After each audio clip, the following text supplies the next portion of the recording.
waktu itu kejadiannya adalah tanah longsor. Saya memutuskan malam itu harus berangkat. Biar caranya tekan gone, lebih penting selamat. Plak plak plak plak plak. Berhenti dia bilang. Tapi memang dikeplak. Saya belum sadar kalau itu tuh saya berada di tempat yang tidak lazim. Kali ini saya kedatangan tamu, Mas Yuda. Panggilannya itu GRM. Apa singkatan GRM, Mas? Kalau GRM itu teman-teman biasa manggil saya GRM itu gagak rimang. Oh, gagak rimang. Ada juga sing meleset nih. Oh. Gendeng ramodal. Oh, mungkin itu sing bener. Ya. Betul.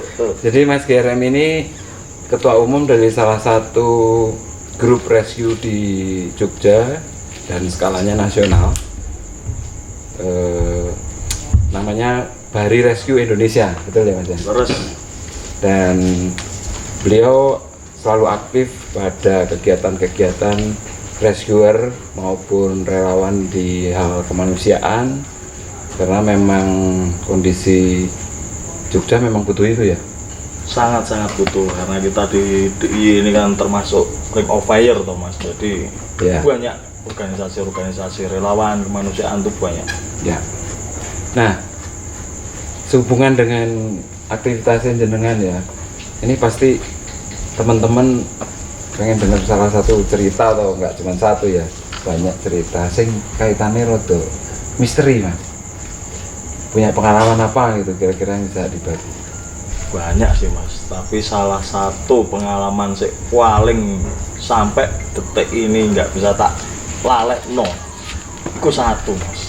Kala itu kejadian bencana di Banjarnegara.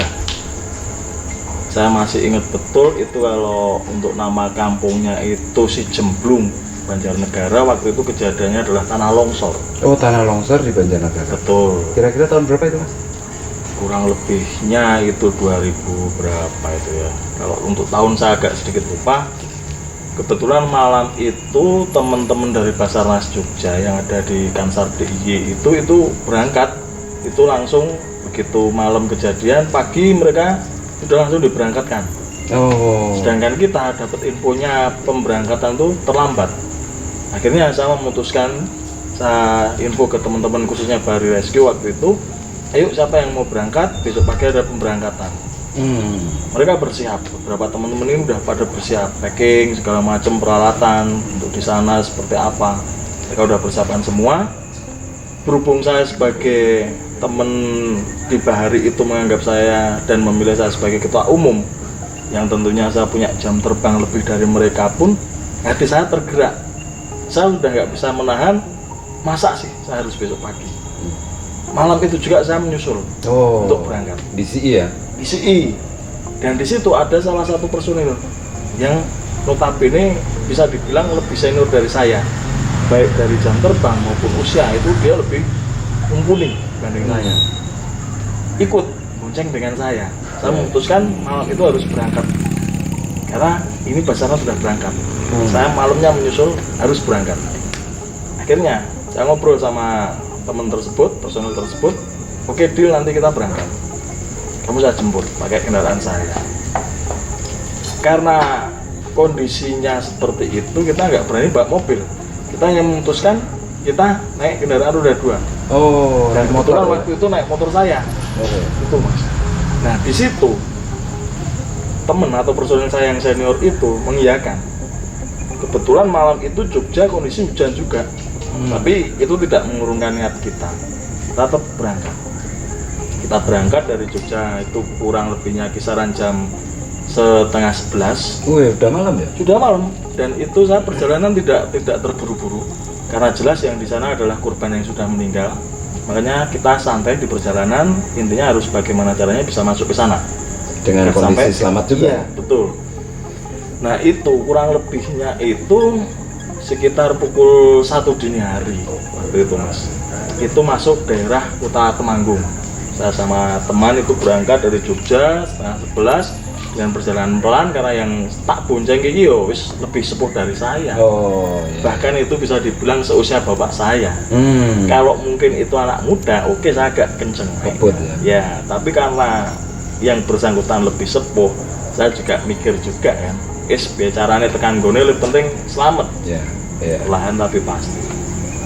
Nah itu masuk di kota Temanggung tuh sekitar kurang lebihnya jam 1 dini hari. Oh, Itu ada kejadian tak terduga, dan itu sampai sekarang saya masih ingat betul, sama beliau tuh masih ingat betul. sebentar Mas, dari Temanggung ke lokasi masih jauh?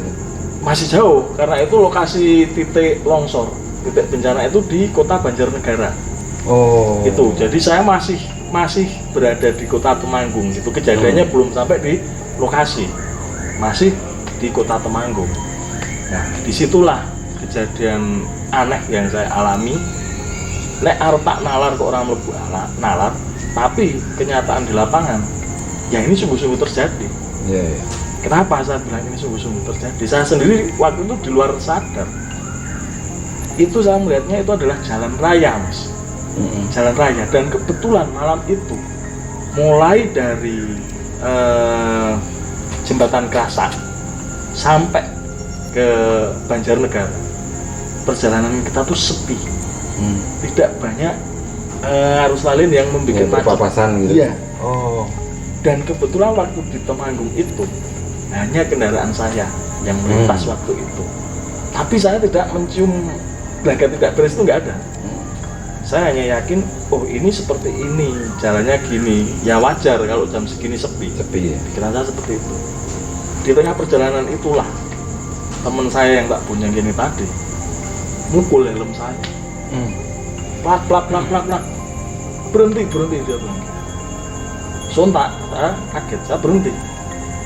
Jadi kagetnya saya ini orang kok mergo aku ngantuk itu enggak. Iya. Tapi memang dikeplak. Artinya pada saat itu kondisi bukan stamina menurun, ngantuk. Tidak, stamina tetap prima karena sebelumnya saya sudah konsumsi vitamin dulu. Karena saya akan menghadapi medan bencana. Iya. Jadi stamina harus fit, Iya, betul. terjaga. Dan itu tidak ada rasa ngantuk. Di perjalanan itu tidak ada rasa ngantuk karena saya sudah mempersiapkan nanti malam jam sekian saya berangkat. Sore saya sudah tidur duluan untuk menghadapi perjalanan jauh itu. Nah disitulah kejadian itu. Begitu saya ditepuk, saya belum sadar kalau itu tuh saya berada di tempat yang tidak lazim. Yang tadinya saya lihat itu adalah jalan raya, ternyata itu bukan. Apa Mas? Ternyata itu adalah makam. Pemakaman. Pemakaman umum gitu? Pemakaman umum. Dan itu saya sempat tersentak juga. Begitu teman saya habis nepuk helm saya, dia turun jalan. Saya biasa memanggil dia tuh Mbah. Namanya Mbah Edo. Saya bilang, Mbah, ngopo Mbah? Dalam bahasa Jawa seperti itu. Karena saya biasa menggunakan logat Jawa dengan beliau. Artinya ndi Mbah? Dia hanya menjawab satu kata, wis kowe ndonga. Nah, dalam pikiran saya, kenapa harus ndonga? Aku ini ngopo? Saya teriak lagi, Mbah, iki ngopo Mbah? Dia udah nggak menjawab, dia jalan meninggalkan saya. Dan saya masih tertegun di atas motor. Mas Yuda berhenti, Mbak Edo turun, Betul. terus dia ke arah sini. Iya, jalan menjauhi saya. Sambil ngomong dongo gitu. Iya. Beliau itu hanya bilang satu kata, dongo, atau berdoalah. Iya. Dalam hati kecil dan otak saya, ada apa ini? Saya masih belum sadar kalau di kiri kanan itu adalah makam. Oh. Begitu saya mengucap doa yang sesuai agama dan kepercayaan saya, sepatah doa aja, baru sepatah, belum sampai selesai. Sontak, ini saya sampai merinding. Merinding ini. Saya merinding ini, betul ini saya merinding. Di situ saya benar-benar, kok saya berada di sini? Oh, tiba-tiba jebret gitu. Iya, baru saja Muncul pemandangan asli. kok pemandangan aslinya tuh kelihatan, loh kok makam? Saya baru sadar, ini gimana motor mau keluarin? Itu jalan di makam itu kan nggak ada yang lebar. Nggak ada yang lebar. Kecil-kecil gitu. Itu dia Mas, makanya saya tadi di awal bilang bahasanya ini tidak masuk akal, tapi sungguh-sungguh terjadi. Dan saya tidak membuat atau istilahnya ngomong ngoyo-woro, enggak, karena ada saksi mata. Iya. Ada saksi mata, saya tidak sendiri. Loh itu Mas Yuda masuk itu jauh nggak Mas? Lumayan jauh. Saya tuh begitu tersadar, sudah berada di tengah-tengah pemakaman, yang kanan, kiri, depan, belakang saya tuh banyak kijing atau nisan. Loh, logikanya nabrak kan mas. paling enggak jeduk Iya, nabrak. itu enggak terasa. Nggak terasa. Oh. Begitu saya sadar di makam, udah perasaan saya mulai berkecamuk. Oh. Karena saya itu adalah orang SAR yang notabene sering berurusan dengan jenazah sebagai macamnya kayak gitu kan, korban-korban bencana. Saya ada rasa tenang, mulai ada rasa tenang, saya sadar saya berada di tempat yang tidak lazim. Ketika kesadaran saya sudah masuk di benar-benar sadar 100%, saya ngecek ada nggak ini luka-luka di kaki. Ya, ya. Karena nalar logikanya nabrak-nabrak, beset-beset apa harusnya gitu. saya nabrak, Iya. tapi kenyataan saya tidak nabrak. Setelah itu saya baru noleh, piye iki carane ngetokne motor. Kenapa nggak bisa mas? Iya, iya. Ini gimana? Temen saya teriakin, bah iki piye ngetokne. Oh berarti sebentar mas, posisinya tuh di tengah-tengah ya? Di tengah mas. Bukan kan di makam suka ada jalan ya? bukan, itu di tengah-tengah mas. Sama sekali nggak ada jalan, makanya saya ngecek pertama adalah kondisi kaki. Iya, iya. Pasti kena nisan kan. Tapi Nyaut kenyataan, sana berapa iya. gitu ya? Kenyataan alhamdulillah, celana tidak ada yang sobek, sepatu aman, kaki aman. Saya Tapi gerak-gerak, tahu-tahu udah di tengah. Iya, di tengah. Nah itu saya sempat bingung mas. Terus bagaimana ini mengeluarkan motor ini? Iya. Sedangkan teman yang tak bonceng udah keluar. Tak Oh. teriakin lagi, mbah, iki tulung ngono. Aku kon piye mbah? Dia nggak jawab. Semakin saya merinding, semakin menjadi, dan itu gelap gulita. Karena apa? Begitu saya berhenti itu, mesin saya matikan. Otomatis penerangan lampu motor Ya, mati udah kan? gelap banget ya. Iya. Saya nyalakan lagi. Loh, gak iso metu iki. Lah kepiye?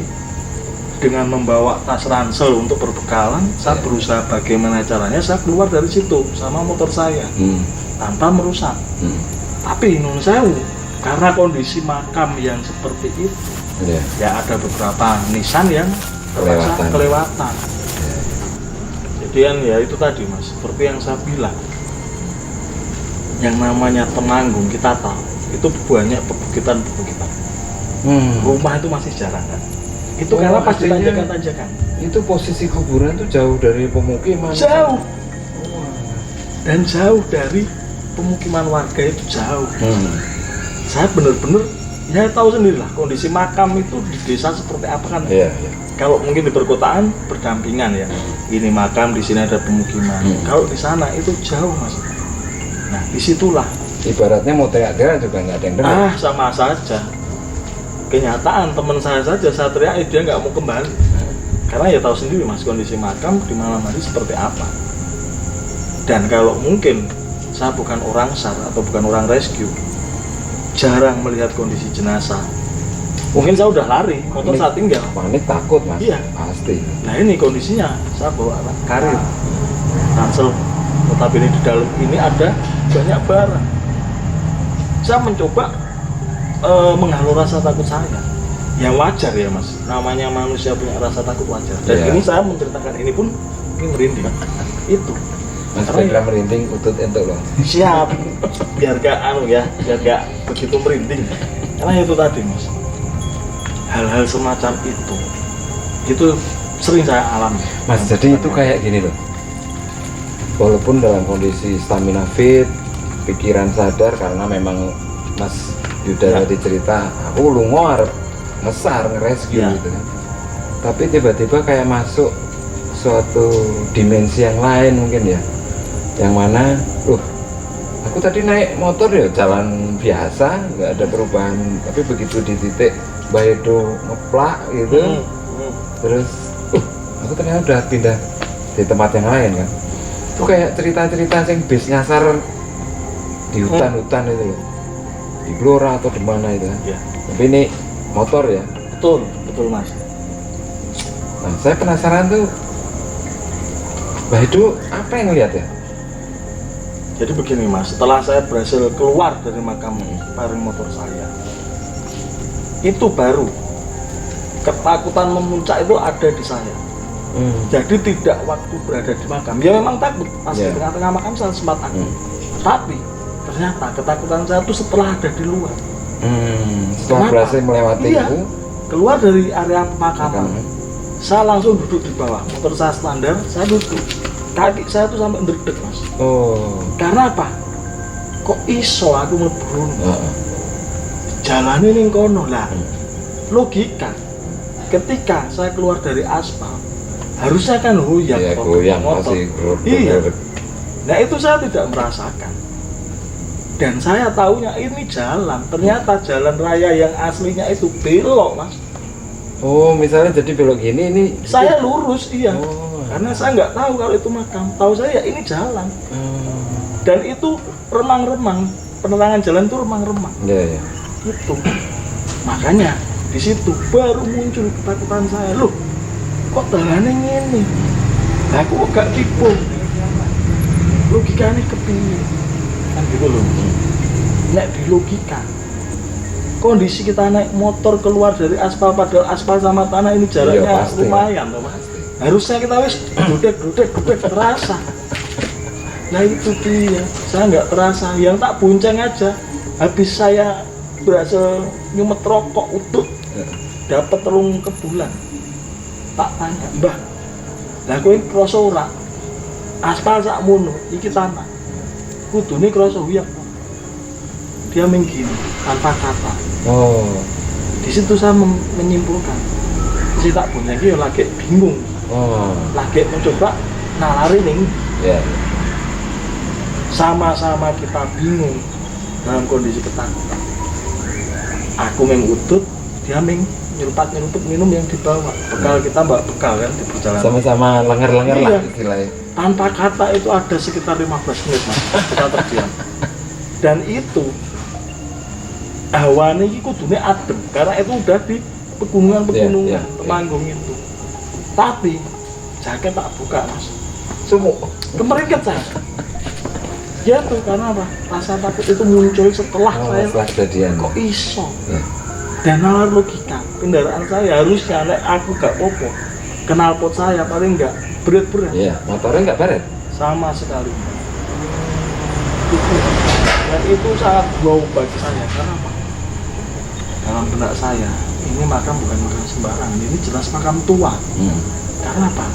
Masih banyak makam itu di sana tuh bukan kijing dari batu, dari apa namanya keramik, bukan. Tapi masih banyak yang kayu juga. Oh, cungkup-cungkupnya yang kayu. Dan itu saya yakin. Karena saya yakin karena saya melihat sendiri. Ini makam tua ternyata. Itu, Mas. Disitulah hati sama otak ini udah gak sinkron lagi. Di situ. Dan teman saya saja sempat geleng-geleng. Setelah itu si Mbah ini tadi, Mbah itu teman saya ini tanya, "Kowe ngantuk?"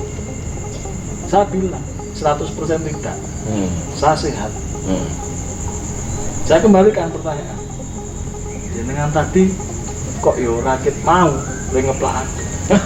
Kudune begitu krosok keluar dari aspal, kowe iki lek nggugah aku nek aku ngantuk. Tapi saya nggak ngantuk. Ojo-ojo kowe Mbah sing ngantuk. Oh. Loh, aku ki seger. Ya wis berarti kita nggak ada yang ngantuk. Fake, ini kejadian tidak bisa dinalar, Mbak. Saya bilang gitu. Dan Artinya Mbak Edo juga ngeliat hal yang sama ya? hal yang sama. Karena ya itu tadi, Mbak itu pengakuannya aku ya ora kroso. Baru Mungkin dia tersadar lebih dulu dari terus ngeplak gitu ya? Iya, dan dia pun sempat kaget. Iya, iya. Karena apa? Kalau nggak kaget, logikanya hanya nepuk di pundak. Ini langsung kayak ketakutan, Mas. Dan jangan tahu sendiri kondisi makam jam 1 malam atau dini hari kan sepi jauh dari pemukiman. Udah kayak apa? Saya yakin. Untungnya nggak pindah ke dunia lain ya? Nah itu dia. Ya mungkin gini, Mas. Bagi sebagian orang mungkin nggak pindah ke dunia lain. Tapi mungkin saya udah masuk ke dunia lain karena saya juga melihat kan. Iya. Nah, saya taunya itu jalan. Iya. Dan saya tersadarnya setelah saya membaca doa yang sesuai agama saya. Kok ngene? Lagi kepiye lah. Arep bengok jaluk tulung Sopo jauh dari pemukiman. Iya, karena setelah di dalam itu yang nyala itu hanya lampu motor saya tolak-tolak. Dan untungnya Mbak Isa balik ya? Ya itu, Nggak iso lama balik gitu. saya ya rekoso, Mas. Karena Ya maksudnya kan kalau itu kan pindah ke dunia nyata. Nah itu Balik lagi ke betul. dunia nyata. Saya bersyukurnya di situ. Jadi itu tadi, walaupun itu kejadian yang paling bagi saya paling menakutkan. Karena apa? Nek ndelalah aku jebres ning kono. Jam segitu nggak ada orang tahu. Kita berdua Betul. pingsan atau bagaimana? Jatuh. Terus Selesai. Rano sing ngonangi itu. Iya toh Mas. Itu dia. Malah direscue sama yang lain. Tujuan rescue malah direscue. Itu dia Mas. Makanya kan di situ kan, "Ih, kok iso ngene?" Ketakutan saya tuh bukan nggon iki demite kepiye. Enggak, tapi ketakutan saya, lagi mau piye kejadiannya piye? Iya. Tak aku nopo tuh berdua, sing nulungi sopo? Karena jauh dari pemukiman. Maka itu Mas, sampai sekarang itu teringat. Saking takutnya itu. Ya. Itu. Jadi ini ada cerita tentang hal-hal yang kayak jenengan bilang, bis masuk gini masuk gini. Ya, saya baru percaya setelah saya mengalami sendiri. Iya, iya. Hanya ini wujudnya saya menggunakan roda 2 atau Iya, motor. iya. Itu Mas, dan itu menakutkan, betul menakutkan. Mungkin kalau bis mungkin tidak begitu menakutkan karena penumpang ada di dalam. Saya beok-beok bis. Dan ini Banyak pakai orang. motor ya Mas. Ntar berdua. Dan yang berdua ya. Beok-beok tenan nih. Jebles kijing nggak rampung. Selesai. Ya toh apalagi ya lebih negara kita ya tahu sendiri toh. Sampai SNI tapi ya paling ya pecah depan kan gitu. Nah, itu dia makanya di situ aku wah jangkrik iki kayak lakon opo saya gitu. Arep nangis kok ya wagu. Ora nangis nih kok ya jur kepiye le metu kan gitu loh. Nah, Mas Ida, setelah keluar dari makam, tutut 15 menit, delek gitu kan. Terus itu melanjutkan perjalanan lagi atau balik? Enggak, karena saya dari Jogja udah menggebu. Di sana banyak yang harus saya ambil karena jenazah waktu itu banyak. Tapi sebelum saya melanjutkan perjalanan, karena kebiasaan di rescue itu kan kita harus safety kan, harus aman dulu karena kita mau menolong orang, jangan sampai kita yang ditolong. Saya kembali cek lagi kondisi badan saya. Teman saya juga saya suruh cek, coba kamu gimana Mbah? Setelah pasti badan tidak apa-apa, saya lanjut ke kendaraan. Saya pantau semua, waktu itu hanya pakai senter HP. Itu saya nyalakan, saya cek. Gak ada yang kegesek? Sama sekali. Batian pun, batian roda. Saya lihat ada yang kuil enggak? Karena medan menuju ke sana, tahu sendiri kan Mas, gunungan kayak apa. Saya pastikan dulu ini kendaraan seperti apa. Kalau misalnya ban itu batiannya ada sing owak, ya mau nggak mau saya harus mencari bengkel terdekat khususnya untuk ganti ban. Itu Mas. Dan alhamdulillah sama sekali tidak mulus ada. Mulus semua. Sing kocar-kacir ming atine ya. Atine Mas, minta ampun jadi kan bisa bayangke kan. Jam segitu pemakaman jauh dari pemukiman. Jadi itu tadi Mas. Begitu saya cek semuanya udah clear semua, pastikan sudah aman semua, kita lanjut. Mbah, siap Mbah? Siap, ayo kita berangkat. Kita lanjut. Alhamdulillah setelah dari kejadian itu kita tetap lancar. Perjalanan itu tetap lancar, nggak ada gangguan apapun. Ya mungkin gangguan-gangguan kecil seperti pengen buang air kecil wajar ya Mas ya. Itu istilahnya manusiawi. Alhamdulillah kisaran menjelang subuh saya udah masuk di tempat kejadian bencana. Oh ya berarti masih jauh no Mas. Minta ampun jauhnya Mas. Dari posisi Temanggung ke sana. Betul. Itu. Wah. Dan itu tidak hanya jauh, karena saya perjalanannya pelan-pelan. Sing tak kunjungi yang sepuh. Dan itu loh. Gitu. Kondisi sampai sana juga harus sehat ya. Dan itu pun saya masih alhamdulillah umpama sing tak kunjungi sana, embuh nasibnya kepiye. Iya. Nah, beda kan Mas pasti. Ya itu dia, aku kayak gitu. Minta ampun pokoknya. Nah ini menarik teman-teman. Jadi percaya nggak percaya ya, kondisi seperti ini kalau kita lihat atau cerita-cerita yang beredar di internet, di kalangan masyarakat itu ada. Bis masuk hutan tapi jalannya nggak jelas. Terus ada anak hilang di titik ini, ketemunya di titik lain, sudah dalam rentang waktu yang berbeda. Percaya atau tidak itu nyata, tapi tidak pernah ada penjelasan yang ilmiah tentang hal itu. Ya kita kembalikan ke diri kita masing-masing. Yang jelas Mas GRM mengalaminya sendiri. Mengalami sendiri, betul. Dan itu pun saya juga wow, berarti saya wow. Wow ya, aku dengernya juga Ya, merinding Mas. sama. Saya menceritakan ini pun wah, Jadi masih tebal. kelingan yang dulu-dulu ya. Betul, betul. Ngeri. Oke teman-teman, nanti kita ketemu lagi di episode misteri yang lain. Terima kasih, salam.